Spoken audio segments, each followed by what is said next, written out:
when we're playing them, and coverage wise, it was too much spacing in the secondary and the coverages, and we wanted to tighten those things up. So I think he'll bring the aggression and the pressure and the things that we need to be able to stop folks. Awesome. And on the offensive side of the ball, you bring back a familiar face in Coach Richard Moncrief.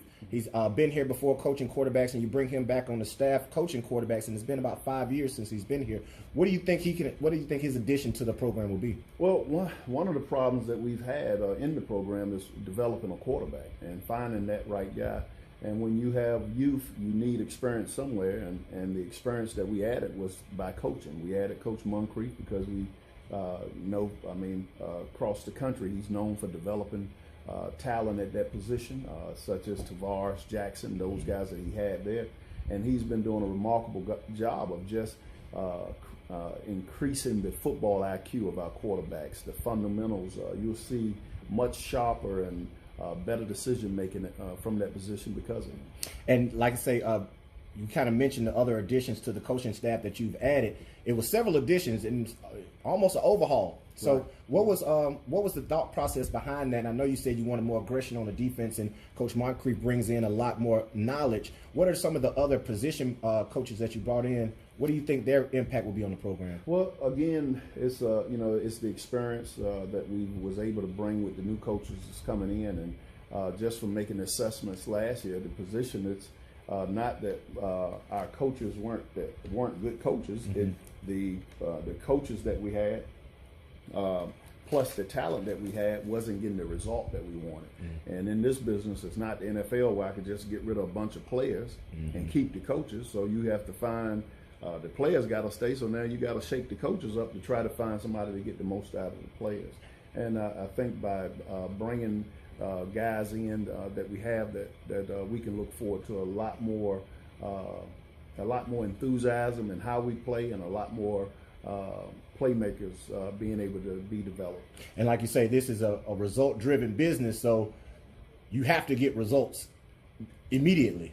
Hey, as I tell the guys all the time, this is, it's not like farming. Mm-hmm. I mean, farming, you plant a seed, don't nothing grow this year, you dig it up, replant it, mm-hmm. don't grow, and you continue that cycle.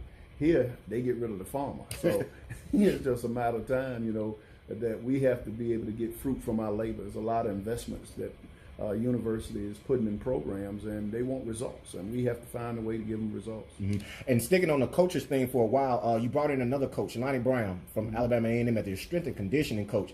Kind of explain to how important the strength and conditioning coach is, because a lot of times they see the players more than the coaches do. They see the players more than the coaches, and then he has to be the Heckle Jekyll. It has to be the opposite, the buck and the preacher, as I call it. Mm-hmm. I'm old school, I'm laid back, and I get going, but I see a little bit more reason. I'm not a hoop, holler, and a yeller. Mm-hmm. Coach Brown, you can hear him over in Demopolis. Yeah. I mean, so we have to be total opposites. That he has to be that one to get those guys going and get that, getting that energy, getting them to, as I say, shaking them up a little bit, rattling mm-hmm. them up a little bit to get them ready to go, and he does that. Do you think that was an area that was missing off previous teams, that not only just the energy he brings to the program, but actually the development of the players in the weight room? Yeah, well, I think, we had the development in the weight room. I thought Coach Harrison did a great job, mm-hmm. and, he moved on to coach at Jackson State,